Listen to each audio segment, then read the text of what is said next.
আমাদের দেশের যে যারা ইন্টেলেকচুয়ালরা যে কথাগুলো বলতেছে আপনারা দেখেন, পেপার পত্রিকাতে, ফেসবুকে আপনারা দেখেন ইন্টেলেকচুয়ালরা কি কথাবার্তা বলে ট্রাফিক জ্যামের ব্যাপারে। ওনারা এয়ার কন্ডিশনের রুমে বসা ওনারা এইসব গবেষণা করে কিভাবে ট্রাফিক জ্যাম কমানো যায়, কিভাবে ট্রাফিক জ্যাম করা যায়।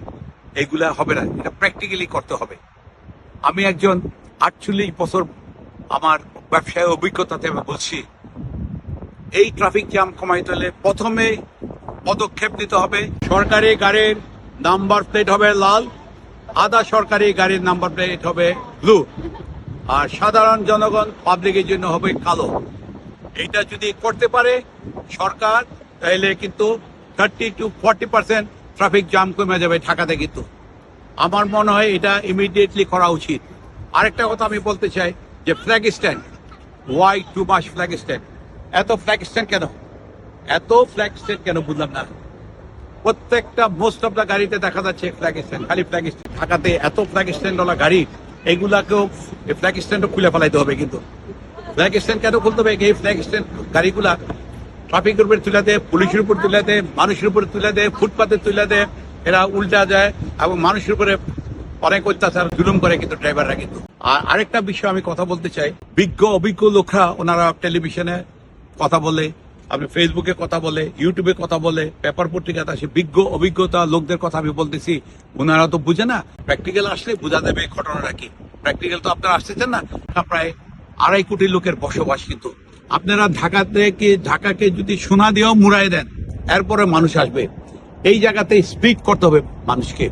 আমাদের টেক্সটাইল, গার্মেন্টস, আমাদের ডাইং, এই যে ফ্যাক্টরিগুলো আছে না, স্পিনিং মিল, জুট মিল, যত মিল ফ্যাক্টরি আছে এগুলাকে ট্রান্সফার করতে হবে নর্থ বেঙ্গলে। পঞ্চগড়, আপনার খুলনা, মোংলা, বরিশাল, যশোর, কুষ্টিয়া, বগুড়া, রাজশাহী, এইগুলাতে ওই জায়গাগুলো স্প্লিট করে দিতে হবে। এগুলো যদি ওইসব জায়গায় স্প্লিট করেন না, অটোমেটিক্যালি পাবলিক চলে যাবে। ওইটা ম্যাক্সিমাম গার্মেন্টসের মালিকদের 6টা-7টা করে ফ্যাক্টরি আছে। ওদেরকে বলেন যে তোমরা 6টা যদি থাকে তোমরা 4টা নিয়ে দাও পঞ্চগড়ে। ফ্যাসিলিটিস কিন্তু ওদেরকে দিতে হবে। And the rate of interest 5% interest. সুদের হারের চক্রবৃদ্ধি কিন্তু হবে না। কিন্তু 5% ইন্টারেস্ট দিলে ওরা অটোমেটিক্যালি চলে যাবে। একটা গার্মেন্টস যদি করে, তাহলে একটা গার্মেন্টসে যাবে 2000 ওয়ার্কার। 2000 যদি ওয়ার্কার যায়, তার সাথে তার বউ যাবে, তাহলে 4000 লগে তার বাপ আছে, মা আছে, বাচ্চারা আছে। ধরেন 4000 লগে আরো ধরেন 5000। একটা ফ্যাক্টরিতে 2000 কর্মীর ফ্যাক্টরিতে 10,000 লোক। এবার হিসাব করে দেখেন, আপনার ঢাকা থেকে 1.5 কোটি লোক সরাইতে আপনারা ক্যালকুলেশন করে দেখেন, একটা ফ্যাক্টরি যদি 10,000 হয়, কতগুলো ফ্যাক্টরি করলে আপনার ওই বেল্টে ফ্যাক্টরি করলে মানুষগুলো সব সরবে ঢাকা থেকে। ঢাকাতে চকচকা ফ্লাইওভার করেন, এটা করেন, রেল করেন, আন্ডার ট্রেন করেন, যত কিছু করেন, কোনো কাজ হবে না। কিন্তু কাজের কাজ করে কিছু হবে না। এমন উপায় এই মানুষ সরাই দেবে ঢাকা থেকে।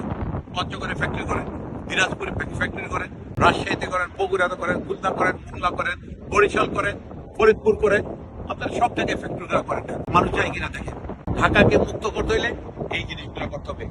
আমি কিন্তু গত 20 বছর ধরে কিন্তু এই কথাগুলো বলতেছিলাম। কিন্তু আপনারা দেখেন, আমি যে কথাগুলো বলি, কথাগুলো ঠিক না সত্য না মিথ্যা, কথাগুলো দেখেন। Thank you. আমি অনেক কথাবার্তা বলি, দেশের 20 কোটি জনগণের জন্য কিন্তু আমি কথাগুলো বলি।